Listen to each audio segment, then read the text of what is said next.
Foto yang menghantui sehingga menyebabkan kematian pemiliknya. Foto ini adalah pemenang Pulitzer Prize pada bulan April 1994. Pulitzer Prize adalah penghargaan tertinggi dalam bidang jurnalisme cetak di Amerika Serikat. Penghargaan ini juga diberikan untuk pencapaian dalam bidang sastra dan gubahan musik. Penghargaan Pulitzer pertama kali diberikan pada tanggal 4 Juni 1917 dan beberapa waktu kemudian diumumkan pada bulan April setiap tahunnya. Kevin Carter lahir pada tanggal 13 September 1960 di Johannesburg, Afrika Selatan. Ia tumbuh di lingkungan komunitas kelas menengah yang berisi orang-orang kulit putih saja. Sebagai anak kecil, ia sering melihat polisi beroperasi menangkapi orang kulit hitam yang secara ilegal tinggal di daerah tersebut. Ibunya ingat bagaimana Carter menjadi sangat marah dan sering bertengkar dengan ayahnya. Mengapa kita tidak bisa melakukan sesuatu? Mengapa kita tidak meneriaki polisi itu? Katanya kepada New York Times. Perlu diketahui bahwa orang tuanya adalah tipikal komunitas yang kurang peduli pada gerakan melawan apartheid. Setelah lulus sekolah, Carter mulai belajar farmasi, tetapi keluar dan ikut wajib militer Angkatan Pertahanan Afrika Selatan. Namun dia tidak menyukainya, lalu melarikan diri ke Durban untuk menjadi seorang disc-jockey. Saat dia kehilangan pekerjaannya, dia minum pil secara berlebihan bersama dengan racun tikus, tetapi itu tidak cukup untuk membunuhnya. Dia lalu mendapatkan pekerjaan di toko kamera dan dari sana mulai terjun ke jurnalisme foto. Kemudian dia menyaksikan bom jalanan gereja pada tahun 1993 di Pretoria dan memutuskan untuk mengejar karir di bidang fotografi berita. Awalnya dia bekerja sebagai fotografer olahraga dan setahun kemudian dia mulai bekerja untuk Johannesburg Star dan mengungkap perlakuan kasar yang diberikan pada apartheid. Diskriminasi rasial ditanamkan di masyarakat pada saat itu oleh Partai Nasional dari tahun 1948 hingga 1994. Di sekelilingnya ada penderitaan dan Carter ingin mencerminkan kesengsaraan ini dalam citranya sebagai seorang fotografer. Carter adalah salah satu dari sekelompok jurnalis foto yang rela mempertaruhkan nyawa untuk mengungkap kekerasan yang berkecamuk di Afrika Selatan. Dia dan 3 orang sahabatnya, yaitu Ken, Greg, dan Silva, dikenal sebagai The Bang Bang Club yang aktif antara tahun 1990 sampai dengan 1994. Carter memiliki serangkaian hubungan singkat dan memiliki seorang putri, Megan. Dia juga merokok pipa putih, campuran marijuana, dan obat penenang yang dikenal sebagai mandrax. Ketika salah satu anggota klub Bang Bang, Marinovic, memenangkan hadiah Pulitzer untuk foto penusukan, Carter merasa perlu membuktikan dirinya juga. Pada bulan Maret 1993, Silva ditawari kesempatan oleh Robert dari Operation Lifeline Sudan agar melakukan perjalanan ke Sudan untuk melaporkan berita tentang kelaparan di Sudan Selatan yang melibatkan pemberontak saat perang saudara di daerah itu. Silva memberitahu Carter yang merasa bahwa ini adalah kesempatan untuk mengembangkan karirnya. Saat itu, OLS sedang mengalami kesulitan dana dan PBB percaya bahwa dengan mempublikasikan kelaparan di daerah itu akan membantu mempertahankan pendanaan untuk OLS. Namun Silva dan Carter adalah orang yang tidak berminat pada urusan politik dan hanya ingin memotret di sana. Kevin Carter adalah fotografer pertama yang memotret eksekusi publik terhadap seorang korban bernama Makis Kosana yang dituduh menjalin hubungan dengan seorang petugas polisi oleh orang kulit hitam Afrika pada tahun 1980-an di Afrika Selatan. Dia juga memotret eksekusi lain saat itu, termasuk baku tembak. Berkali-kali Carter dilaporkan mengeluarkan pernyataan tentang memotret subjek seperti orang mati, anak-anak yang kelaparan, dan tindakan kekerasan. Selama bertahun-tahun, Carter telah mendokumentasikan beberapa foto mengerikan yang mungkin sangat mempengaruhi dirinya. Dia dihantui oleh kengerian dari apa yang dia saksikan selama hidupnya.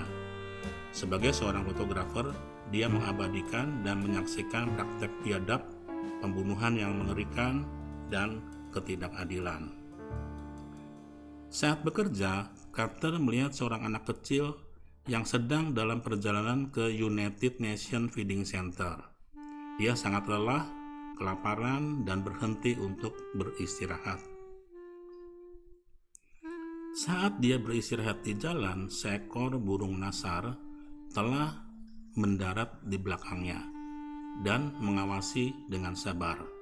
Tak ingin mengganggu, Carter mengamati dari kejauhan dan dengan hati-hati memposisikan dirinya. Kemudian ia membidik atau memotret burung nasar dan anak kecil itu.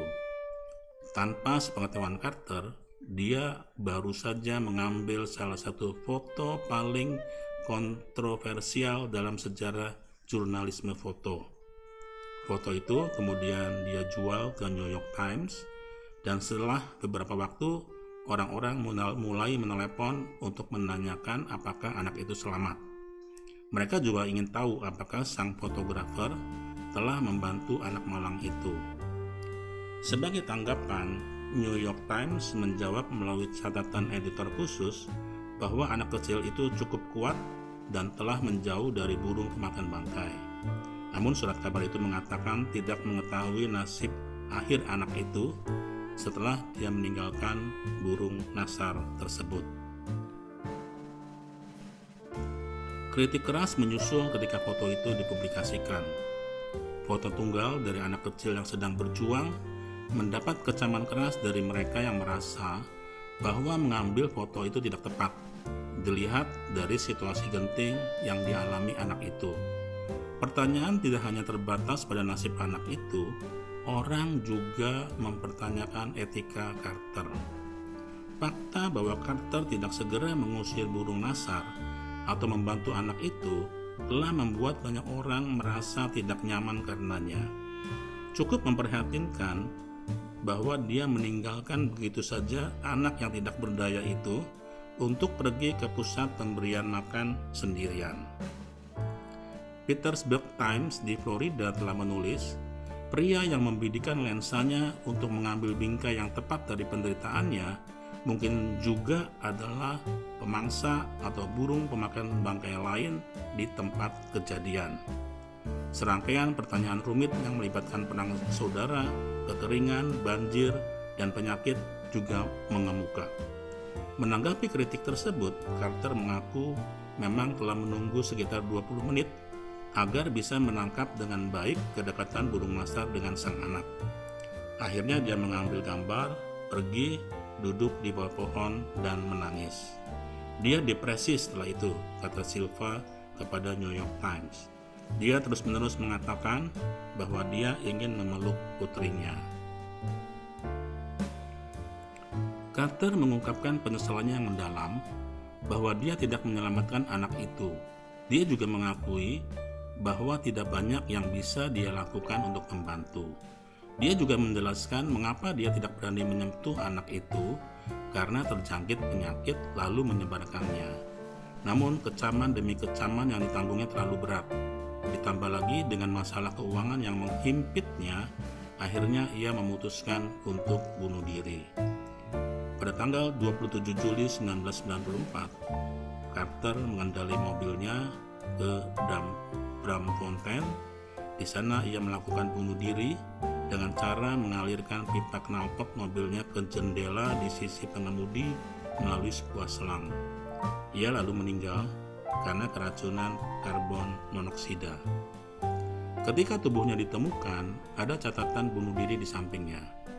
Dalam catatan itu Carter menulis, "Aku sungguh-sungguh menyesal. Rasa sakit telah menimpaku hingga perasaan bahagia itu takkan pernah ada lagi. Tertekan, tanpa telepon, tanpa uang untuk sewa, tanpa uang untuk bayar hutang. Uang. Aku dihantui oleh ingatan yang jelas mengenai pembunuhan, mayat-mayat, kemarahan, kesakitan, kelaparan, atau anak kecil yang terluka, dari orang gila bersenjata, bahkan polisi, juga dari eksekutor hukuman mati. Dan kini aku pergi untuk bergabung dengan sahabatku Ken. Kakak perempuannya, Patricia, menulis kepada New York Times untuk meluruskan tentang kakaknya. Dia adalah ayah yang luar biasa bagi Meghan, dan seorang pria yang bergumul dalam menghadapi penderitaan atau masalah yang dialami oleh begitu banyak orang, katanya. Rasa sakit dari misinya untuk membuka mata dunia terhadap begitu banyak masalah dan ketidakadilan telah merobek jiwanya sendiri. Dia berbicara tentang tekanan yang dia alami dan betapa dia terpukul oleh kematian Ken, tetapi menolak gagasan bahwa memenangkan hadiah Pulitzer telah membuatnya lebih tenggelam dalam kesedihan. Jika ada, itu adalah konfirmasi bahwa semua pekerjaannya bermanfaat, tambahnya. Kalau kita melihat foto ini secara detail, latar belakangnya menunjukkan tanah kosong tanpa tanda-tanda kehidupan manusia atau aktivitas manusia lainnya. Ini juga menunjukkan bahwa itu mungkin merupakan tanah yang subur sebelum bencana melanda.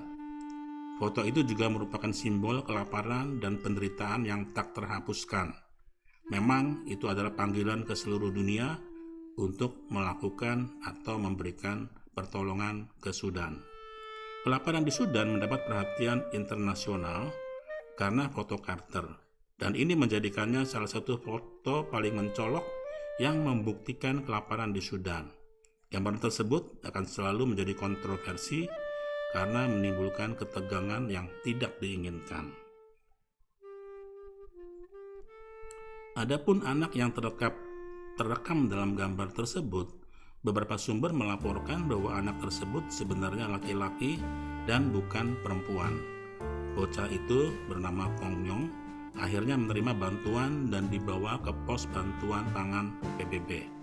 Sedihnya, ayahnya mengungkapkan bahwa Kong Yong meninggal karena demam 4 tahun kemudian. Setelah kematian Carter, banyak yang memberikan penghormatan kepadanya dengan berbagai cara. Ben Wells merekam lagu tentang Carter pada tahun 1996. Jessica dan Martin Simpson menyanyikan lagu Kevin Carter. Masa Hamilton menulis sebuah novel pada tahun 2004 yang menyebutkan Carter dan jurnalis pemberani lainnya. Alfredo mengungkapkan kisah Kevin Carter dalam instalasi video pada tahun 2008 di South London Gallery, dan masih banyak lagi proyek yang menyoroti Carter. Carter mungkin memiliki karir yang singkat, tetapi dia mengambil langkah berani untuk memastikan bahwa kejahatan di dunia tidak luput dari perhatiannya. Ini adalah lagu Kevin Carter yang dinyanyikan oleh Manic Street Preachers. Berikut syairnya. Ini adalah pustaka yang dapat para sahabat baca. Ini adalah anggota The Bang Bang Club, Greg, Carter, dan Silva. Terima kasih sudah menyaksikan YouTube ini. Sampai jumpa.